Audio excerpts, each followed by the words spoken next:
से काम ले लूँगा, मैं अपने हुनर की बुलंदियों से काम ले लूँगा, मुझे मुकाम न दो, मैं खुद मुकाम ले लूँगा। नमस्कार, आप देख रहे हैं SPNI न्यूज़ और स्वागत है आपका हमारे खास प्रोग्राम में। जी हाँ, ये शायरी मैंने इसीलिए पढ़ी है क्योंकि यही हाल है AIMIM प्रमुख असदुद्दीन अवैसी का। आपको बता दें कि अब एक जो बड़ी खबर वो सामने आ रही है वो ये है कि लोकसभा चुनावों की तारीखों के ऐलान के बाद हर राज्य में अब अलग अलग तरीके से स्ट्रेटजीज बनाई जा रही हैं।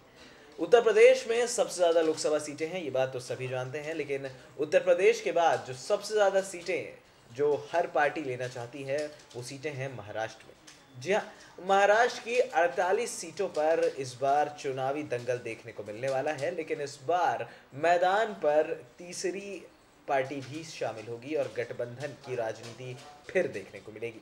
फिलहाल सत्ता की बात की जाए तो फिलहाल महाराष्ट्र में सत्ता में है भारतीय जनता पार्टी और शिवसेना। हालांकि ये अलायंस जो है ये बहुत ज़्यादा तगड़ा है और इस अलायंस को कोई तोड़ नहीं सकता, लेकिन इसके बाद भी कांग्रेस और एनसीपी का भी इस बार एक अच्छा वर्चस्व देखने को मिलने वाला था, ये खबर सामने आ रही थी। लेकिन अब एक और बार चुनावी मैदान पर महाराष्ट्र से AIMIM प्रमुख असदुद्दीन ओवैसी भी अपनी स्ट्रैटेजी बना रहे हैं और उनका साथ देंगे इस बार BBM यानी कि भारिपा बहुजन महासंघ के प्रमुख प्रकाश अंबेडकर। ओवैसी और अंबेडकर का गठबंधन बीजेपी और कांग्रेस दोनों को बड़ा झटका दे सकता है। जहां पर थोड़ा बीजेपी को बड़ा फायदा होगा, वहीं कांग्रेस को एक बड़ा नुकसान होगा, क्योंकि दलित और मुस्लिम वोटर्स जो हैं वो पूरा ये दोनों खींच जाएंगे। दरअसल आपको बता दें कि महाराष्ट्र में करीब 14% आबादी जो है वो दलितों की है और 11% आबादी जो है वो मुस्लिम्स की है।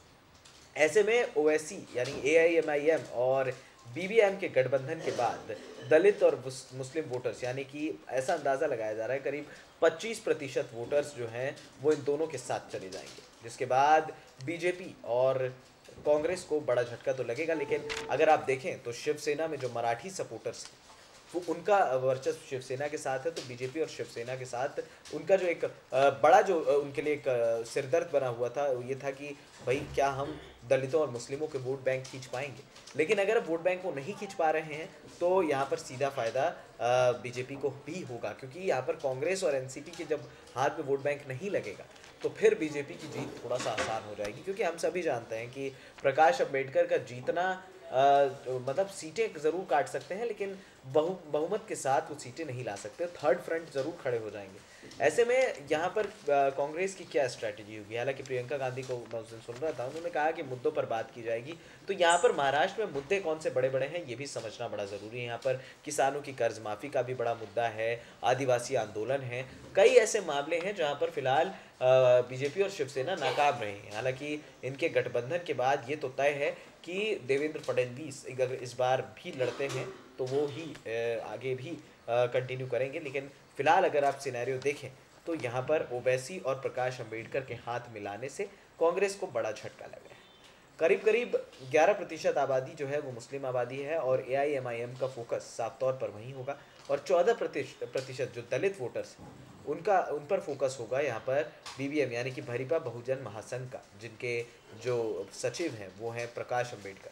अब प्रकाश अंबेडकर के आने से जो दलित वोटर्स हैं जाहिर तौर पर उनका वोट बैंक जो है वो BBM की तरफ जाएगा और कहीं ना कहीं यहाँ पर कांग्रेस और एनसीपी को बड़ा झटका, क्योंकि बीजेपी को बहुत ज़्यादा दलितों से वोट मिलते नहीं हैं महाराष्ट्र में, जिस तरह की खबर हम सुनते हैं। ऐसे में अगर दलितों का वोट बैंक यहाँ पर BBM ने खींच लिया तो फिर कांग्रेस और एनसीपी के हाथ कुछ नहीं रख जाएगा, फिर वो एक झुंझुना बजाने वाली बात है यहाँ पर महाराष्ट्र में, क्योंकि हम सभी जानते हैं कि 80 के बाद जो सबसे ज़्यादा लोकसभा सीटें हैं वो महाराष्ट्र में 48 सीटों पर जो चुनावी दंगल होगा वो काफ़ी ज़्यादा अहम होने वाला है, क्योंकि सभी पॉलिटिकल पार्टीज़ जो है वो चाहती होंगी कि जो बड़े राज्य हैं वहाँ पर ज़्यादा से ज़्यादा सीटें हम कब्जाएं। हालांकि अभी फ़िलहाल प्रियंका गांधी की रैली हुई नहीं है, उसके बाद क्या इम्पैक्ट पड़ेगा ये भी हम नहीं कह सकते हैं, लेकिन ये बात तो है कि जो तीसरा गठबंधन की जो बात सामने आ रही है असदुद्दीन ओवैसी और प्रकाश अंबेडकर का जो गठबंधन होगा ये तो तय है कि ये वोट काटेगा और उसके बाद यहाँ पर दलित और मुस्लिम वोटर्स पूरी तरह से इनके तरफ जो है वो झुकेंगे, जिसके बाद घाटा तो होना ही है कांग्रेस को, और बीजेपी को थोड़ा बहुत फ़ायदा होगा। हालांकि बीजेपी के भी कान ज़रूर खड़े हुए होंगे, क्योंकि उनको भी ये बात पता है कि अगर मुस्लिम वोटर्स यहाँ से निकल गए तो ये हमें बहुमत के साथ तो नहीं जीतने देंगे। सेम सिरदर्द शिवसेना के लिए भी होगा। हालांकि शिवसेना को जिस तरह के लोगों का सपोर्ट है, जिस तरह से कार्यकर्ताओं का सपोर्ट है, ये बात है कि शिवसेना ज़्यादा से ज़्यादा सीट निकाल कर दे सकती है महाराष्ट्र में। अब देखना होगा कि ये पूरी तरह से किस तरह अलायंस जो है वो मर्ज होता है। फिलहाल प्रकाश अम्बेडकर को बाला साहब अम्बेडकर भी कहा जाता है और इनका अच्छा खासा वर्चस्व भी है महाराष्ट्र में। अब वाकई में चुनावी दंगल तो शुरू हो चुका है, बाजी कौन मारेगा ये देखना है, क्योंकि ये जो टेस्ट है ये अब 3 गठबंधनों का होगा। बीजेपी शिवसेना एक तरफ, कांग्रेस और एनसीपी यानी कि नेशनलिस्ट कांग्रेस पार्टी जो शरद पवार की पार्टी है, और तीसरी तरफ असदुद्दीन ओवैसी और प्रकाश अम्बेडकर के साथ आने से यहाँ पर वोट बैंक जो है महाराष्ट्र का 3 भागों में बंटेगा। अब देखना होगा कि बाजी कौन मारता है। फिलहाल इस खास अपडेट में इतना ही, हमें दे दीजिए इजाज़त, और हाँ, हमारे चैनल SPN9 न्यूज़ को सब्सक्राइब करना मत भूलिएगा। नमस्कार।